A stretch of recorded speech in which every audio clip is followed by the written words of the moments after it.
긴급 속보, 이란이 양보했고 호르무즈 해협이 열렸으며 도널드 트럼프는 이번 사건에서 엄청난 승리를 거머쥐었습니다. 2026년 4월 17일 금요일, 테헤란은 호르무즈 해협이 상선 통과를 위해 완전히 개방되었다고 발표했습니다. 이것만으로도 이미 엄청난 뉴스입니다. 하지만 이 움직임을 미국의 정치적 승리로 바꿔놓는 결정적인 요소는 따로 있습니다. 트럼프 정부는 같은 날 이란에 대한 해상 봉쇄가 최종 합의가 이루어질 때까지 계속해서 전면적으로 유지된다고 확인했습니다. 다시 말해 이란은 길을 열었지만 미국은 압박을 포기하지 않았습니다. 여기서 일어난 일은 다음과 같습니다.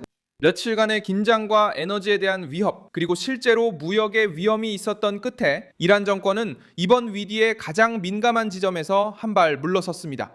발표를 한 사람은 이란 외무장관 아바스 아라키치였습니다. 정치적 성과를 거둔 사람은 트럼프였습니다. 왜일까요? 이란은 호르무즈 해협을 위협 상태로 유지하는 것이 오히려 자신들에게 불리하게 작용하고 고립을 심화시키며 협상에서 미국의 입지를 강화시킨다는 것을 깨달았기 때문입니다. 정치적으로 이것이 테헤란에게 가장 힘든 부분입니다. 정권은 자신들을 강대국으로 보이려고 했습니다. 세계 무역을 마비시키고 적들을 위협으로 굴복시키려 했지만 적어도 오늘은 그 결과는 정반대였습니다. 이란은 결국 미국의 봉쇄, 지역적 압박, 그리고 시장의 반응의 무게를 직접 경험한 후에야 정상적인 태도를 보일 수밖에 없었습니다. 트럼프는 끝까지 압박을 늦추지 않은 사람으로 비춰집니다.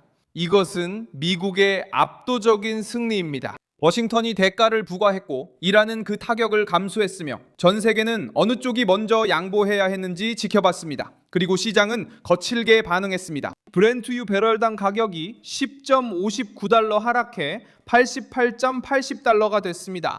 WTI유는 10.80달러 하락해 83.89달러를 기록하며 3월 11일 이후 최저치를 기록했습니다. 한편 글로벌 증시는 상승했고 국채 가격도 올랐으며 시장은 이를 반영하기 시작했습니다. 에너지 충격에 대한 즉각적인 위험이 줄어들었습니다. 가스 시장에서도 반응이 강하게 나타났습니다. 유럽의 기준 계약은 8.5% 하락했습니다. 메시지는 분명했습니다. 호르무즈 해협이 열리면서 가격에 반영된 공포가 일부 해소됐습니다. 도널드 트럼프는 이 움직임을 전술적 승리로 내세울 수 있습니다. 위기가 끝나서가 아니라 이란이 항로 개방을 발표했고 미국은 해군 압박을 계속하고 있기 때문입니다.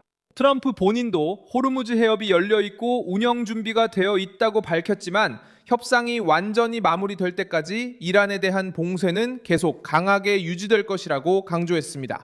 실제로 워싱턴의 해석은 분명합니다. 테헤란은 세계 무역에서 가장 폭발적인 지점을 완화했지만 미국의 압박 수단을 없애지는 못했습니다. 동시에 로이터 통신 자체도 개방된 항로는 상업 선박을 위한 것이며 조정된 통로라는 점과 미국의 이란에 대한 봉쇄가 해제되지 않았다는 점을 강조하고 있습니다. 즉 완전한 정상화는 아니지만 어느 정도 완화가 있었습니다. 한쪽에서는 작전상 후퇴가 있었고 다른 한쪽에서는 힘의 유지는 계속됐습니다. 경제적 영향은 클 수 있습니다. 시장에서는 이 소식을 에너지 흐름에 대한 위협이 줄어들었다는 신호로 받아들였고 배럴당 유가를 급락시켰습니다.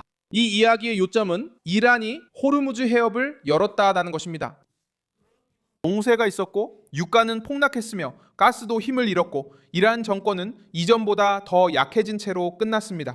위협이었던 것이 후퇴로 바뀌었고 협박의 수단이었던 것이 자유로운 통로로 바뀌었습니다. 그리고 트럼프가 얻은 것은 국제 위기에서 드문 일이었습니다. 즉각적인 경제적 결과와 함께 명확한 힘의 이미지를 얻었고 전 세계 앞에서 상대가 한 발 물러섰습니다. 오늘의 상황은 이렇습니다. 테헤란이 양보했고 워싱턴이 이번 판에서 승리했습니다. 그리고 개방된 호르무즈 해협은 이란 정권에게 굴욕적인 패배의 상징이 되었습니다.